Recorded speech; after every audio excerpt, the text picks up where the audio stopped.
श्रवण कुमार की मृत्यु राजा दशरथ के हाथों हुई थी या नहीं, इस कहानी में जानिए। श्रवण कुमार, उसके माता पिता अंधे थे और श्रवण ही उनकी आंखें था। श्रवण अपने माता पिता को कंधों पर बैठाकर तीर्थ यात्रा करवाता था। धूप हो, बारिश हो या जंगल का कठिन रास्ता, वो कभी नहीं रुका। एक रात उसके माता पिता को प्यास लगी। श्रवण पानी लेने जंगल में गया, लेकिन उसी समय राजा दशरथ ने आवाज सुनकर तीर चला दिया। तीर सीधे श्रवण कुमार को जा लगा। घायल श्रवण दर्द में भी बोला, राजन, मेरे माता पिता प्यासे हैं, पहले उन्हें पानी पिला दीजिए।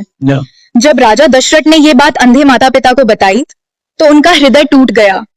उन्होंने शाप दिया, फिर जिस तरह हम पुत्र वियोग सह रहे हैं, एक दिन तुम भी सहोगे। कहा जाता है यही शाप आगे चलकर श्री राम के वनवास का कारण बना। श्रवण कुमार ने दुनिया को सिखाया माता पिता की सेवा सबसे बड़ा धर्म है।